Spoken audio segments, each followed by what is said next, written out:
लग्नानंतर होईलच प्रेम मालिकेच्या आजच्या भागामध्ये पाहत आहोत. मानिनी रडत असते आणि तिने सुनीताला फोन करून ह्या सगळ्या गोष्टी सांगितलेल्या असतात. तेव्हा सुनीता येते आणि म्हणते, मानिनी तू आता किती वेळ हे रडगाणं गात बसणार आहेस? अगं दे ना सोडून आता ह्या सगळ्या गोष्टी. तू रडून त्याने काय फरक पडणार आहे? हे बघ तू प्लीज आता शांत हो, रडू नकोस. हे बघ ह्या मुलींना अशाच असतात आणि तेव्हा तू असं किती दिवस घुंगडं भिजत घालणार आहेस? तेव्हा मानिनी म्हणते, नाही ग, मला खूपच टेन्शन आलेलं आहे. ती खरंच असं वागू शकते का? म्हणजे काव्या मला कळलीच नाही का ग? म्हणजे तिच्या बोलण्याकडून तिच्या वागण्याकडून असं वाटतंय की नाही ती पार्थला फसवत नाही असं वाटतं. पण त्यानंतर दुसऱ्या पॉईंटला विचार करायला गेलं की असं वाटतं की नाही नाही हे सगळं खोटं आहे. आणि तेव्हा इथे सुनीता म्हणत असते, अगं तुला गोष्ट सांगू का? ह्या सगळ्या ज्या मुली आहेत ना त्या अशाच असतात. सगळ्यात महत्त्वाचं म्हणजे खूपच सराईतपणे ह्या खोटं बोलतात. समोरच्याला त्यांच्यावर संशयसुद्धा येणार नाही. अगं पण जर तिचं तसं बाहेर काही असतं तर मला एक गोष्ट सांग, ती अशी वागली नसती किंवा ती घरातच बसून राहिली नसती. ती बाहेर गेली असती का नाही त्या मुलाला भेटायला. पण तुला सांगू का, आज कितीतरी दिवस झालं ती घरातच आहे, बाहेरसुद्धा जात नाही आणि ती सतत पारची सुद्धा काळजी घेत असते. मी पाहिलंय ना तिच्या नजरेमध्ये पारची काळजी घेताना. त्याचबरोबर त्याला ठसका लागला तर धावतच येते, पाणी देते. जेव्हा पारतला भूक लागते तेव्हा मध्यरात्री उठून त्याच्याकरिता फ्रूट सॅलड बनवते. हे सगळं मी पाहिलंय ग तिच्या नजरेमध्ये. मग मला काव्या खरंच कळली नाही का? मला तर काय चाललंय काहीच कळत नाही. त्यावरच सुनीता म्हणत असते, अगं मानिनी एवढ्या सगळ्या ह्या गोष्टीचा अजिबात विचार करू नकोस. तुला नाही माहिती ही जी काही मुलं मुली आहेत ना ती खूप सराईतपणे खोटं बोलत असतील. अगं तू आत्ता तिचं अफेअर पकडलेलं आहेस ना, आणि तुझं अफेअर पकडलेलं असल्या कारणाने तुला एक गोष्ट सांगू का, त्यामुळेच ती घरामध्ये असेल आणि घरामधून त्यामुळेच ती बाहेर जात नसेल. हे मात्र तेवढंच खरं आहे बघ. आणि सगळ्यात महत्त्वाचं म्हणजे तुला आणखी एक गोष्ट सांगते. हे बघ मानिनी, तू अजिबात एवढा तुझ्या डोक्याला ताण देऊ नकोस आणि ह्या मुलामुलीवर आजच्या पिढीवर विश्वास ठेवू नकोस. माझ्या कॅफेमध्ये खूप सारी लोक येतात ना, खूप सारी मुलं मुली येतात ना, मी रोज पाहते हे असले धंदे करताना. आणि त्यामुळे तू ह्या सगळ्या गोष्टीचा एवढा विचार करशील असं मला अजिबात वाटत नाहीये. प्लीज मानिनी, तू थोडंसं हे कर, अलर्ट राहा आणि त्याचबरोबर एवढ्या ह्या सगळ्या गोष्टींचा अजिबात तू विचार करू नकोस असं स्पष्टपणे सुनीता सांगत असते. आणि त्याहूनही सगळ्यात महत्त्वाची गोष्ट तुला आणखी एक सांगते. हे बघ, काव्यावर अजिबात विश्वास ठेवू नको. काव्या काय आहे काय नाही हे फक्त मलाच माहिती आहे. आणि सगळ्यात महत्त्वाचं म्हणजे की हे बघ, ह्या मुलं मुलींना असंच फसवाफसवीची कामं करतात. अगं पण ती घराबाहेर सुद्धा जात नाही. अगं कशी जाईल? आता रिसेंटलीच तिला तू पकडलेला आहेस ना, मग जर घराबाहेर गेली तर तिचं पितळ उघडं पडेल, त्यामुळे ती घराबाहेर जात नाही. ह्या गोष्टी तुला कशा कळत नाहीत मानिनी? बघ मला ना आता फोन येतोय. हॅलो, हां AC आलाय का? बरं बरं ठीक आहे ठीक आहे, येते मी असं म्हणून आता लगेचच सुनीता म्हणत असते, मानिनी तू या सगळ्या गोष्टींचा अजिबात त्रास करून घेऊ नकोस बरं. आता ना AC आलेला आहे आणि त्यामुळे मला लवकरात लवकर जावं लागेल, मी निघते असं म्हणूनच आता तिथून सुनीता निघून गेलेली असते. पण मानिनी मात्र विचार करत तशीच असते. ती म्हणत असते, नाही नाही नाही, मला इथे या सगळ्या गोष्टीचा विचार करायला पाहिजे. म्हणजे मी काव्यावरती पुन्हा संशय जो आहे तोच कंटिन्यू ठेवला पाहिजे किंवा तिच्यावर पुन्हा विश्वास दाखवून चूक नाही केली पाहिजे. मला तर खूपच टेन्शन आलेलं आहे असं मानिनी विचार करत असते. तेवढ्यातच पार्थ तिथे येतो. पार्थ तिथे आल्याबरोबर मानिनी त्याकडे पाहते आणि म्हणते, काय रे हे काय आहे हातामध्ये? अगं ते हातामध्ये ना गिफ्ट आहे. गिफ्ट? कोणासाठी आणलंस गिफ्ट? अगं त्याचं काय आहे ना, मी काव्यासाठी गिफ्ट आणले. आणि काय झालंय ना, तुला सगळ्यात महत्त्वाची गोष्ट सांगू का, आज जेव्हा तू घरी नव्हतीस ना तेव्हा ते क्लायंट आले होते आणि ते क्लायंट आल्यानंतर मला खरं तर त्यांना ना मिरची भजी, कांदा भजी आणि गरमागरम चहा वगैरे हे सगळं काही खायचं होतं. पण तुला सांगू का, तू घरी नव्हती. मी काव्याकडे गेलो आणि काव्याला ह्या सगळ्या गोष्टी सांगितल्या. पण काव्या मात्र सुरुवातीला नाही बोलल्या आणि त्या नाही बोलल्यानंतर मला थोडंसं वाईटच वाटलं. पण त्यानंतर त्या लगेचच मस्त खाली आल्या आणि सुंदर साडी नेसून आल्या आणि क्लायंटचे आशीर्वाद वगैरे घेतले आणि त्यांनी खरंच आज ना माझ्यासाठी खूप सुंदर दिसत होत्या त्या खरं तर, आणि त्यांनी माझ्यासाठी भजी बनवली. म्हणून मग आज त्या हे गिफ्ट डिझर्व करतात ना. काय रे, बायकोचं कौतुक करताना थकतच नाहीयेस? तेव्हाच तो म्हणतो, काय गाई, काय झालंय? काव्याचं कौतुक केलेलं तुला आवडलं नाहीये का? नाही तसं काही नाही, पण खूपच कौतुक करतोस. बायको पुढे आईला विसरलायस वाटतं. बायकोला गिफ्ट आणलंयस, आईसाठी नाही का काही आणलंयस? तेव्हाच पार्थ म्हणतो, अगं असं कसं नाही आणलं, हे बघ ना, तुझ्यासाठी सुद्धा मस्त तुला आवडतो तसा गजरा घेऊन आलेलो आहे. अरे, काव्याचा फोन खोलीतच आहे वाटतं, फोन वाजतोय. तेव्हा लगेचच फोन कसं काय काव्या इथंच खोलीमध्येच आहे आणि कशा काय बाहेर गेलेल्या आहेत असं म्हणत असतो. आणि तेव्हा खरंच आता काव्याचा कोणाचा फोन आलेला आहे तो मी बघतोच. तेव्हा लगेचच मानिनी म्हणत असते, अरे वाजू देत ना. वाजला तर वाजला. अरे अगाई, असं कसं म्हणतेस? त्या बहुतेक फोन ना खोलीतच विसरून गेलेल्या आहेत. मी पटकन जाऊन बघतो. मानिनीचं हे वागणं मात्र थोडंसं पार्थला खटकत असतं. ती अशी का वागते हे तर काही कळत नाहीये. तेव्हा इथे तो म्हणतो, अगं फोन वाजतोय म्हणजे काव्या घरात नाहीये, नेमक्या कुठे गेलेल्या आहेत, काय गेलेल्या आहेत हे तुला माहिती नाही का? तेव्हा मानिनी म्हणते, नाही नाही, मला काहीच माहिती नाहीये. कसं काय माहिती नाही? थांब, मी फोन बघतोच घेऊन. असं म्हणून आता पार्थ त्या खोलीकडे फोनच्या दिशेने निघालेला असतो. आपण पाहतो की आता इकडे दुसऱ्या बाजूला नंदिनी रडत रडत निघालेली असते. नंदिनीला होणारा त्रास आता कोणाला तरी सांगावा. तिच्यासोबत काय झालेलं आहे, जीवाने तिची किती मोठी फसवणूक केली म्हणून ती इथे फोन काव्याला लावते. काव्याशी बोलून मन मोकळं करायचा प्रयत्न करत असते. आता इकडे काव्याचा फोन तर इथे घरामध्येच म्हणजे तिच्या गेस्ट रूम मध्ये विसरलेला असतो. त्यामुळे तो फोन आता पार्थ उचलतो, कारण पार्थ फोनच्या दिशेने त्या खोलीमध्ये गेलेला असतो. हा, हॅलो, नंदिनीचा फोन आहे. हा, अगं काव्या, अरे काव्याशीच बोलायचंय, बहिणीशीच बोलायचंय का? पारशी नाही बोलायचं? आणि काय हो, कसं झाला तुमचा 10th अॅनिव्हर्सरीचा कार्यक्रम वगैरे? आणि त्याचं काय ना, काव्या घरामध्ये नाही आहेत बघा. आणि त्याचं काय झालेलं आहे ना, त्यांना फोन इथे खोलीमध्येच विसरून गेलेले आहेत, बहुतेक त्यांना बाहेर गेले आहेत असं पार्थ आता सांगत असतो. आता ह्या सगळ्या गोष्टी सांगितल्याबरोबर काव्या म्हणत असते, नंदिनी म्हणत असते, अच्छा असं आहे का, काव्या इथे नाहीये का? बरं बरं, ठीक आहे ठीक आहे.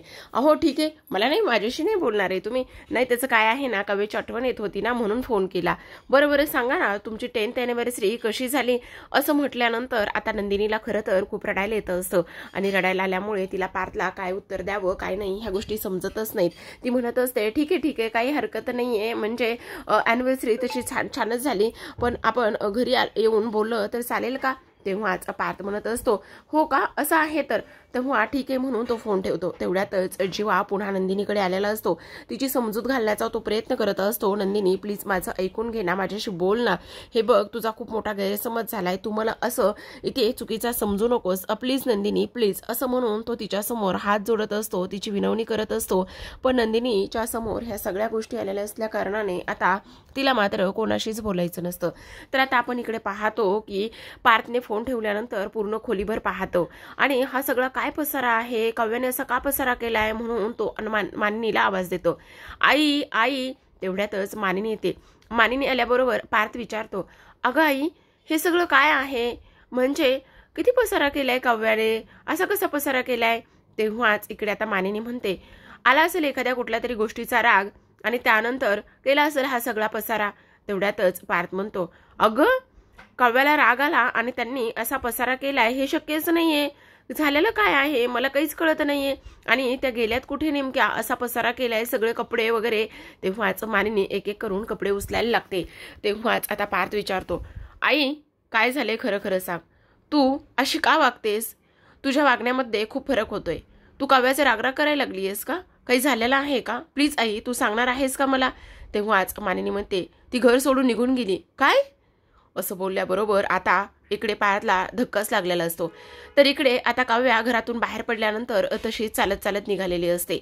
तिला ते मानिनीने बोललेले शब्द आठवत असतात, माझ्या मुलापासून 4 हात लांब राहा, आणि त्याचबरोबर इथे तू आत्ताच्या आत्ता हे घर सोडून निघून गेलीस तरी सुद्धा चालेल, माझ्या पार्थसाठी मी कोणीतरी नवीन मुलगी आणेन, असं सुद्धा आता मानिनी बोललेली असते.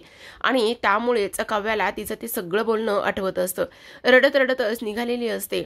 बिचारीला खूपच जास्त वाईट वाटत असतं बघा, कारण आतापर्यंत तिने एवढं सगळं कोणाचंच ऐकून घेतलेलं नसतं. एक शब्दही कोणाचा न ऐकून घेणारी काव्या आज एवढ्या मोठ्या संकटामध्ये सापडलेली असते. सांगायला गेलं तर इथे वेगळंच व्हायचं म्हणून ती शांत बसते. तेवढ्यातच पाहते की आता खूपच उशीर झालेला आहे, वेळेत पोहोचायला हवं म्हणून धावत निघालेली असते. तेवढ्यातच हातातलं पुस्तक खाली पडतं. तर इकडे पार्थ म्हणतो, काय आई, म्हणजे काव्या घर सोडून गेल्यात? कुठे गेल्यात? कशा गेल्यात? कधी गेल्यात? आणि तू त्यांना जाऊ दिलंस? काय? कशामुळे? तेव्हाच मानिनी म्हणते, बघ जरा शांत बस पार्थ, एवढा हायपर होऊ नकोस आणि एवढी काळजी तर तिची अजिबात दाखवू नकोस.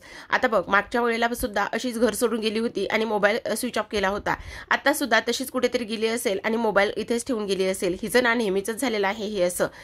अगं आई, त्या घर सोडून चालल्या आणि तू त्यांना साधं अडवलं सुद्धा नाही आहेस. थांब, मी आत्ता जाऊन त्यांना बघतो आणि शोधतो. हे बघ, काही गरज नाही आहे कुठे जाण्याची वगैरे आणि काही गरज नाही आहे शोधण्याची वगैरे. अगं आई, असं कसं बोलतेस तू? मला काहीच कळत नाही आहे. पार्थ, मी काय सांगते ते तू ऐकून घे. हे बघ, तिची काळजी करण्याची काही गरज नाही. अगं पण आई, त्या कुठे गेल्यात, काय गेल्यात, तुला काही सांगून गेल्यात की? मोबाईल सुद्धा त्यांचा इथेच आहे. काय झालेलं काय आहे? मला तू नीट सगळं काही सांगणार आहेस का?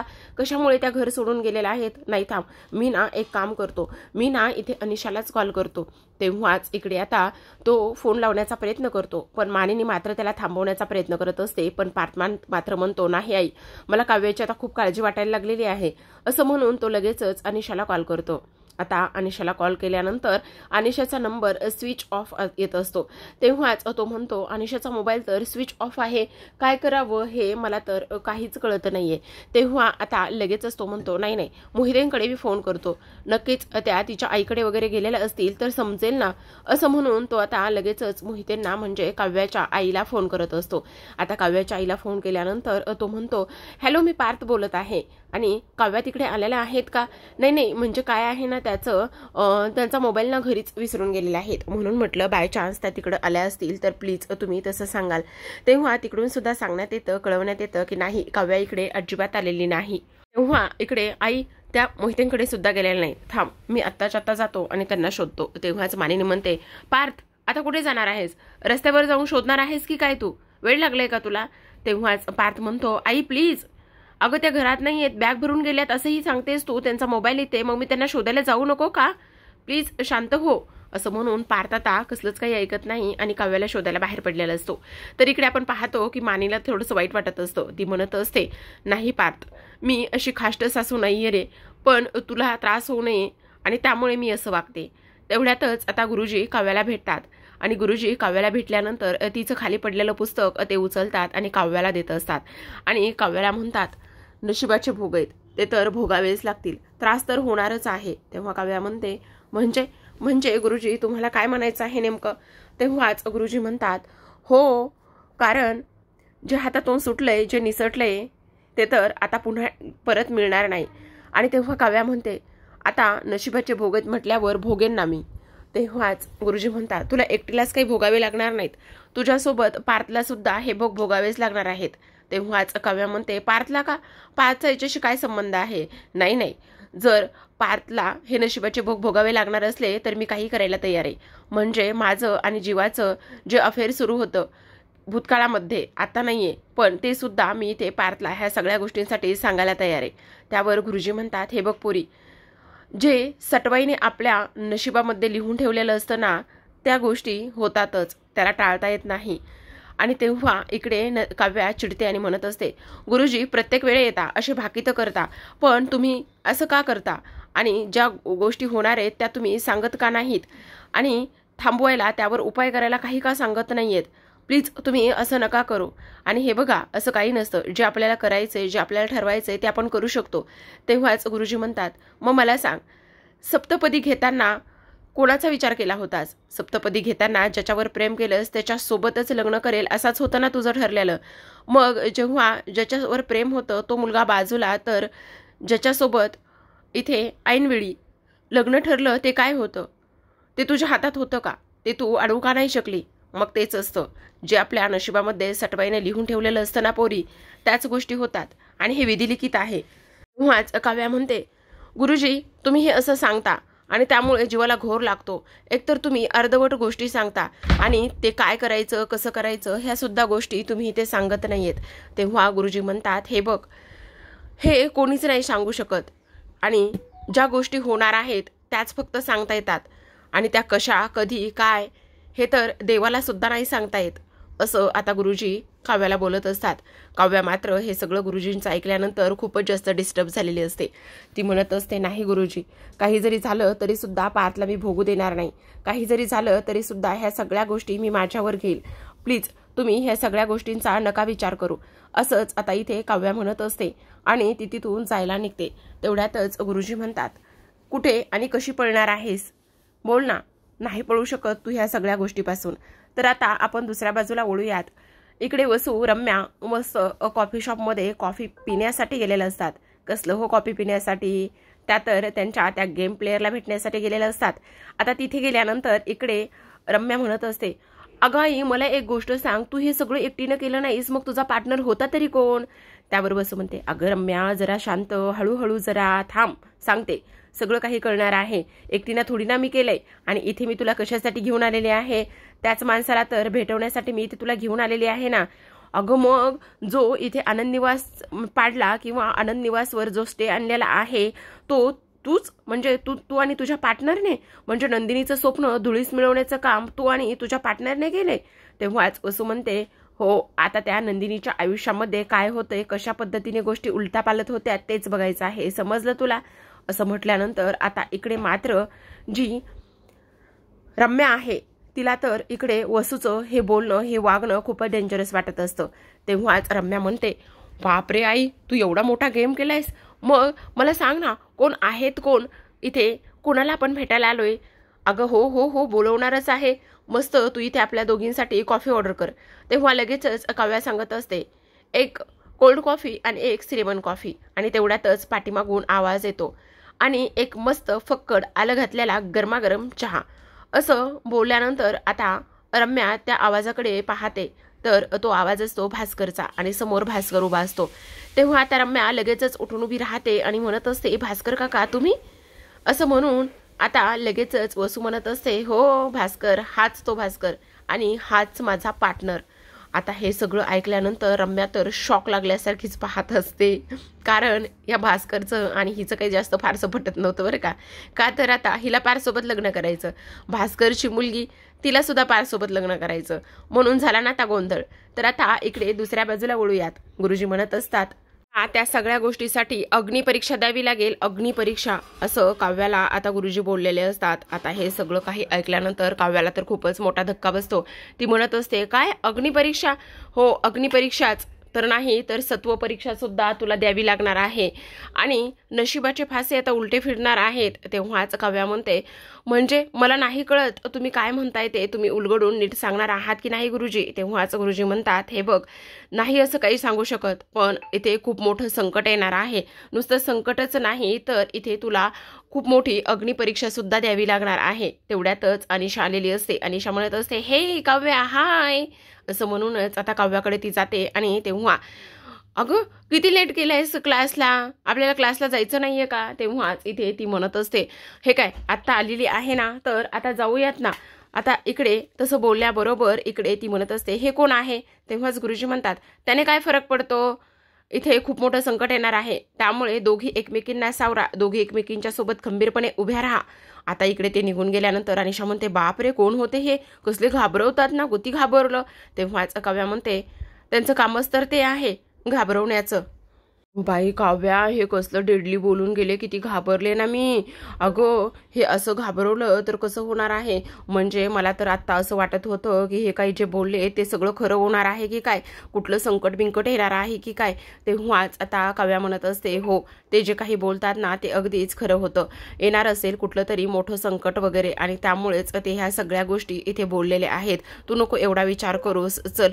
अगं असं कसा नको विचार करू, हे सगळं काय आहे काव्या, एवढं कॅज्युअली घेतेस कसं काय? तेव्हाच काव्या म्हणते, हे बघ, ह्या सगळ्या गोष्टीचा एवढा नको विचार करूस आणि येणार असेल कुठलं तरी मोठं संकट वगैरे आणि त्यामुळेच ते असं बोलले असतील, असं ती अनिशाला सांगत असते. अनिशाला तर आता खूप मोठा धक्का बसलेला असतो प्रेक्षकांनो. तर आता वळूयात पुढील भागाकडे. उद्याच्या भागामध्ये आपल्याला असं पाहायला मिळणार आहे की आता नंदिनीची वा घरी आलेले असतात आणि दारातच आता इकडे मानिनी त्यांना विचारत असते, काय ग नंदिनी, आनंद निवासची 10th ॲनिव्हर्सरी होती ना आज, मग ती कशी झाली? तेव्हा लगेचच आता इकडे नंदिनी म्हणत असते, छानच झाली. जीवामुळे आजचा दिवस कायम लक्षात राहील माझ्या, असं ती आता इकडे जीवाकडे बघूनच बोलत असते. खूपच मोठं सरप्राईज दिलंय त्यांनी आज मला. हे सगळं बोलत असताना मानिनीला मात्र खूपच मोठा धक्का बसलेला असतो. तिला कळत सुद्धा नसतं ही लोक अशी का बोलतायत म्हणून. फक्त ती त्यांच्या दोघांकडे सुद्धा पाहण्याचंच काम करत असते. कारण नंदिनी म्हणत असते, आज जीवामुळे आयुष्यातलं सगळ्यात मोठं सरप्राईज मला मिळालंय आणि त्यामुळे मला हे सगळं काय होतं, काय चाललंय ह्या गोष्टी तर इथे समजल्याच नाही, असं इथे नंदिनी बोललेली असते. तर आता आपण दुसऱ्या बाजूला पाहूयात. इथे काव्याने अनिशाला सगळ्या काही गोष्टी सांगितलेल्या असतात आणि सगळ्या गोष्टी सांगितल्यानंतर आता काव्या म्हणत असते, मला तर असं वाटायला लागले की आता मरून जावं, जीव द्यावा. तेव्हाच अनिशा म्हणते, अगं वेडी आहेस का? तुझ्यावर मरण जरी आलं किंवा तू मरणाचा विचार जरी केलास ना तर ते सगळं संकट पार जिजू मात्र स्वतःवरतीच घेतील, समजलं तुला?